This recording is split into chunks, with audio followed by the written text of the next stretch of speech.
Homie, if you are not pumped after watching that and knowing that the game is literally right around the corner, I don't even know what you're doing with your life. I mean, it's no secret that this is obviously the game of the year so far, and there's a real big reason as to why that is. But let's just go ahead and jump right on into this, right? Typically, when these two teams meet, there's usually some sort of championship implication on the line, but this one to me just feels different. And even if you're not a fan of either team, watching these two kings clash it out is just good football. It's really what college football is all about. I mean, they're both a solid representation of pride and tradition and bragging rights and owning your craft and being disciplined and being structured and holding each other accountable and simply just going out there and just competing with the best in the country. But I'm getting ahead of myself. So I'm going to just kind of pump the brakes there. You can obviously tell I'm super excited about it. But let's really dive deep into this, right? Let's have fun with this because after all, we're doing this for you guys. Now, we all know that Kirby Smart has molded Georgia into the image of Alabama, taking inspiration from Nick Saban's legendary program, and Kirby Smart returns that exact tradition to Tuscaloosa with that familiar style of football. Now, he'll be going up against a brand new Alabama squad and era led by first-year head coach Kalen DeBoer, who took over the program since the GOAT himself retired. But there are a lot of storylines that we can go with this. I don't technically want to dive into the storylines, but I do actually want to take a step back and go into more of the history between the two programs, because this history dates all the way back to 1895, where they actually met for the first time. That's kind of what kicked off this series to begin with. Georgia ended up winning that game 30-6, but if you're a Georgia fan, if you're an Alabama fan, or if you're just a religious college football fan, you know that these two teams don't traditionally play each other throughout the regular season annually. And the last time that they actually played each other was during the regular season 2020 COVID year, where Alabama not only beat Georgia but knocked Georgia out of the SEC contention, and Florida went on to represent the Eastern Division. But eventually Florida ended up also falling to Alabama with a final score of 52-46, but I digress because that's neither here or there. But if we were to dive into some key points heading into this one, it's really hard to dismiss Georgia's incredible run of 45 wins and only 2 losses since the start of the 2021 season. But you don't have to think hard on who those losses were against. But in the event that there are a few of you who are out there who don't know who they lost to, I will spare you the Google search and just let you know it is just Alabama. And that's really no secret. So with that added wrinkle, that's kind of what makes this game as highly anticipated as it is, because we're talking about two powerhouse programs that are used to dominating the teams that they play against. And for some reason, when they play against each other, Georgia seems to always have the losing end of it. And that kind of makes sense. It's like a song and dance and teacher and student. And even though the teacher's no longer there, we're yet to see if that's essentially what the kryptonite was or if it's just Alabama altogether. Now, with that said, it is important to note that Georgia's also dropped 8 of their last 9 matchups against the Tide, leaving Kirby Smart sitting with a record of 1-5 against Alabama, including 3 SEC championship losses and a tough loss in their first national championship appearance since 1982. However, Smart has proven to have a pretty solid record, 5-1 against college football playoff games, at least those top 4 teams. But again, that one loss coming to Alabama. Now, on the other side, because we've discussed so much about Smart, we might as well just flip our attention on over to DeBoer. And for those of you who are unfamiliar with DeBoer, I'll just spit it like this. He's no stranger to championships. He's no stranger to winning culture. If you actually followed his career, you would know that Sioux Falls squad that he had, they clinched 3 NAIA national championships from 2006 to 2009. And as a coach, DeBoer had a coaching record of 107-12. Now, I understand what everybody's saying. Hey, well, DeBoer hasn't gone up against Kirby Smart yet. And that's true. But in my opinion, he has secured a win against the next best thing, and that's Dan Lanning at Oregon from a season ago. right? He had to play Dan Lanning in the regular season. Then he beat him pretty handedly at that point. Then he had to play Dan Lanning in the Pac-12 championship, where he then turned around again and beat him pretty handedly. And in return, he ended up leading Washington to a national championship appearance. Notice how I said appearance, because that's really the only negative mark essentially on DeBoer's resume. And I think that might change, especially knowing that he's at Alabama now. But for those of you who don't know who Dan Lanning is, he used to be the coordinator at Georgia, where he had the opportunity to learn under Kirby Smart before taking the head coaching job at Oregon. And because of this experience, Dan Lanning is technically a descendant from the Saban tree. And in my eyes, that has to stand for something. I understand that there are several coaches that might not have panned out as well. It might even be larger than 50%, but you still have coaches like Jimbo Fisher, who won a title, and he came from the Saban tree. You also have Kirby Smart. He's pretty much Nick Saban's golden boy. He's doing incredible things. I don't see that slowing down anytime soon. And then we're yet to see anything in relation to what Steve Sarkisian might be doing, but he seems to be on the same path as well. But moving on, we can't talk about the Georgia-Alabama game without bringing up the quarterbacks, because both are Heisman Trophy caliber quarterbacks, and they'll need to be for this one. Because if the run game doesn't hit for one of these teams, they both have to have their quarterback up and ready to go. They have to. Both these quarterbacks have to step up. But I'm sure, let's just say hypothetically, if you ask the coaches, both DeBoer and Smart would say that they hope that that's not the case, because they don't want to play that style of football. Now, Alabama obviously they're known for running the football and using the run to open up the pass. Georgia's traditionally been known to run the football also and open up the pass. They're a mirror image of Alabama. But it seems like this year, which is kind of weird to say, Georgia's actually utilized the pass to open up the run. And we're going to kind of talk about that here in a moment. But really, we all know at the end of the day, like, turnovers in this one, that's essentially the main difference and could be the deciding factor in who wins this game. Now, with both teams being fundamentally sound and not prone to being reckless with the football, that's going to be a key point to actually follow throughout the game, because it's been proven in football in general, if you don't turn the football over, you might win the game. But, of course, you still have to score points, and both these teams have elite defenses. But since we don't technically want to put the game in the quarterback's hands, let's just start with going over the quarterbacks first in terms of breaking this game down.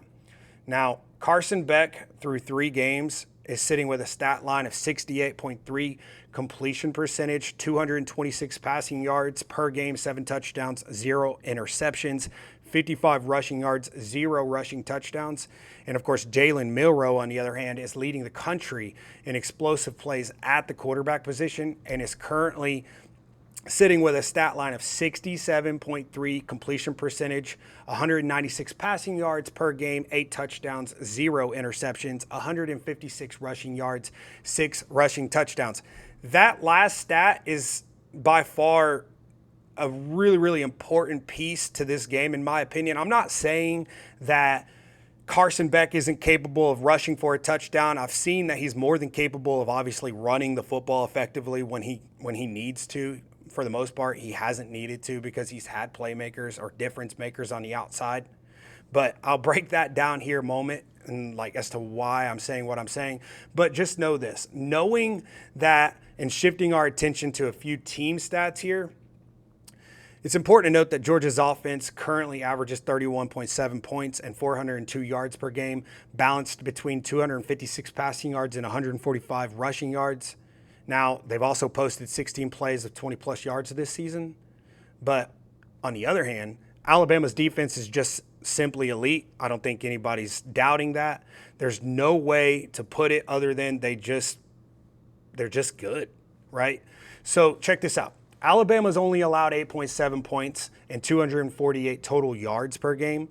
They've surrendered only 115.7 passing yards and 132 rushing yards, while only allowing 3 explosive plays all season beyond 20 yards. Now, both of these teams have that bend, don't break mentality, but somebody's going to break on Saturday. Now, is it going to be Kirby Smart because Alabama seems to be his one and only kryptonite unless we find out Saturday that it was indeed Nick Saban because they come away with the win? Or will it be DeBoer because it's his first SEC debut as the guy?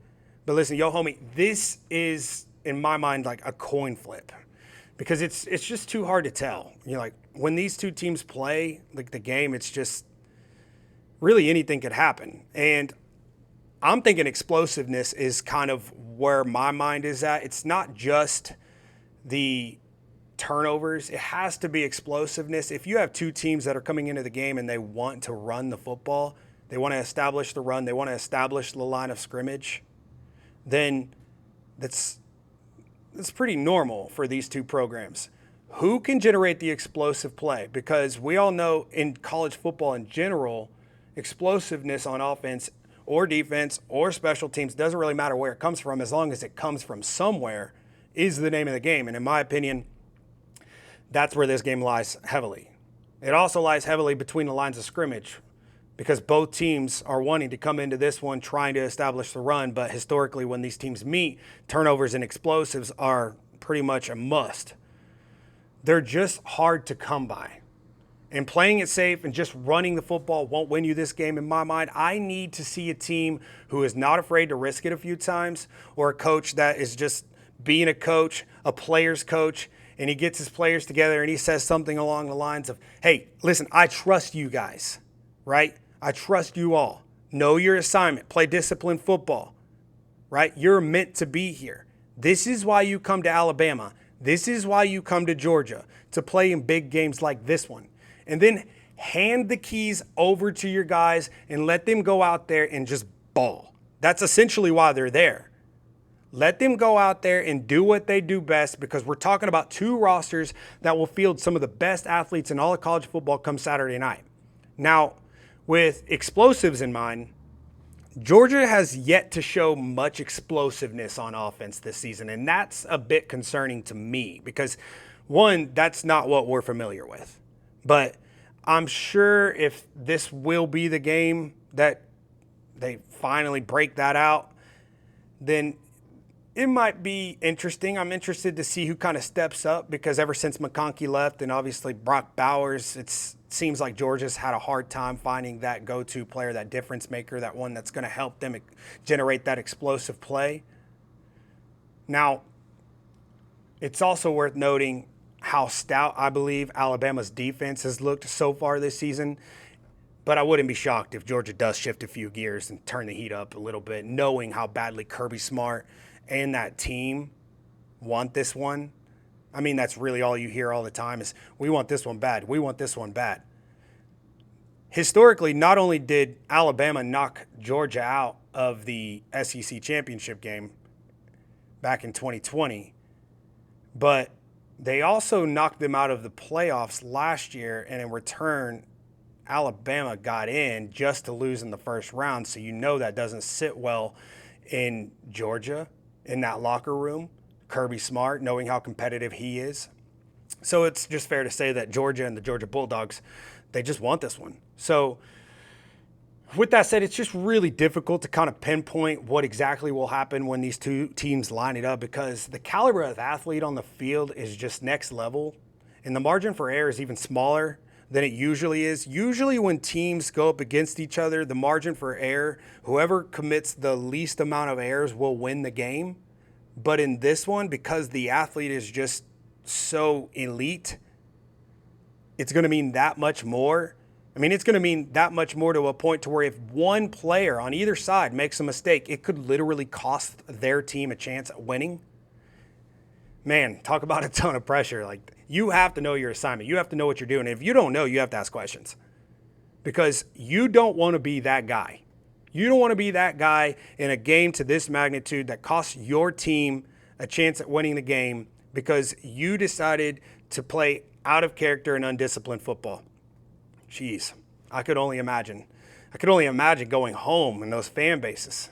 But that's a conversation for another day. Now, meanwhile, Alabama does rank second in the country for most explosive plays generated. So if I'm Georgia, I'm looking to play more zone coverage against Milroe just to slow him down just a little bit, because I went back and I watched a few of the Alabama games, and it seems to me that Milroe's very comfortable and he seems to be very effective against man coverage. He always seems to know where to go with the ball every single time he recognizes man. Plus, the goal for Georgia, just rhetorically speaking, should be to put Milroe in uncomfortable situations and disguise their defense altogether, because if Milroe knows that you're in man, you're beat already pre-snap, because he is just that elite. Now, also, it is worth noting that Georgia has historically struggled with mobile quarterbacks, but then again, in their last matchup, Georgia did manage to sack Milroe 4 times. Not sure if you guys were aware of that. And I went back and I was interested to see, how did they do that? What scheme were they running? And I'll be interested to see if they run the same scheme, because the scheme that they were running when they managed to sack him 4 times was that rush 3, spy 4 type scheme. And since it worked last year, I'm curious to see how much they'll implement that into this game, knowing that DeBoer and his staff also went back and watched the game. They also recognized that that was something that the offensive line for Alabama struggled with. And if they happen to notice or recognize that Georgia is in that rush 3, spy 4 type of defense, do they do a quick audible? Do they shift some things around? I mean, it's literally a game of chess. So I want to see how that works. But the goal, again, for Georgia should be, can they contain Milroe while keeping Alabama's speedy receivers on the outside at bay? I'm not even sure if that's really just a question for Georgia. I think that's a question for all of college football. If you have Alabama on your roster, I think that that's the question for everyone. How do you do that? Right? Which is honestly like a great segue into my next one. This is my next topic for you guys, okay? The line of scrimmage. The line of scrimmage in this game historically has always been known as something worth noting. Now, everyone knows that this game typically comes down to how both lines of scrimmages on both sides of the ball play, which is often the case. But looking at both lines of scrimmage, it's like in this game, it's hard to say who has the advantage, because could you imagine being like a 5-star defensive tackle and then looking across the line of scrimmage at a 5-star offensive tackle? And it's like looking at a reflection of yourself. And you just got to be on your P's and Q's. I mean, first of all, I'm competitive, so I think that would be a lot of fun. But it's just not every day you get that type of ball. But let's just talk about Alabama's defense since we're on that topic, right? Regardless of the opponent, Alabama's got like a swarm type of defense identity, and they're very consistent under defensive coordinator Kane Walmack. And in my opinion, Alabama does have ball-hawking defensive backs and very athletic outside linebackers. And I think that if I were the defensive coaches, my strategy going into this game would be to generate enough pressure and possibly capitalize on takeaway opportunities, because we all know that Carson Beck is prone to turnovers from time to time, especially in this type of game against this specific opponent. That'll be something worth noting. Excuse me. But we're going to see what happens. Now, if Alabama comes in and they target Carson Beck, and Georgia's offense basically, they're not prone, to say the least, to committing turnovers. I mean, I believe that they haven't turned over the ball, either a fumble or an interception, once this season, but both teams are known for minimizing mistakes and not turning the ball over. So the turnover margin in this is crucial in determining the outcome, in my opinion. So with Georgia lacking explosiveness so far this season, there is a world in my mind where they mix it up a bit, or at least they try to, in terms of Alabama. And as far as Georgia goes, I would say they would want to get that rolling. But since we're yet to see it,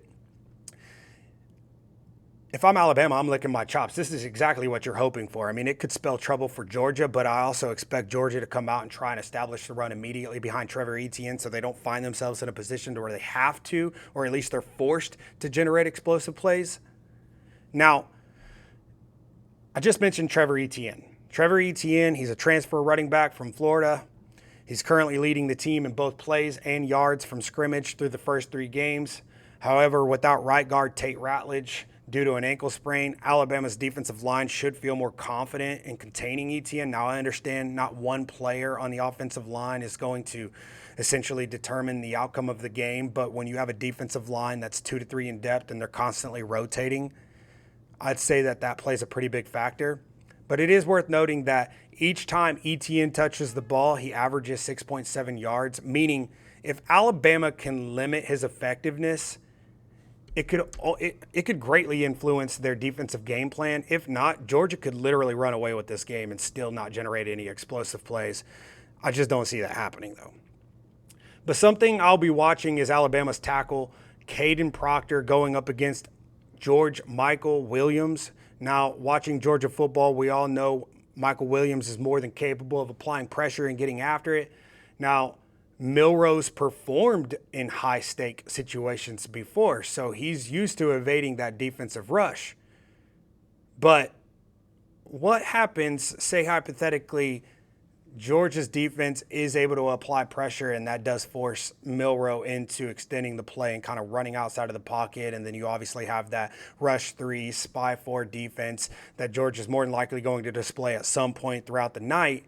And then you have one of those 4 spies coming in full speed towards Milroe.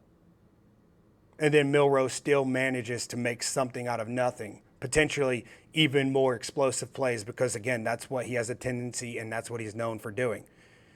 If that's the case, I mean, we're looking at a guy that he's going to increase his 2024 Heisman Trophy stock, because that's not easy to do. Now, the same obviously could be said for Carson Beck, just minus the expanding the plays and then obviously the explosive plays, because, again, those are what we've not seen yet from Georgia.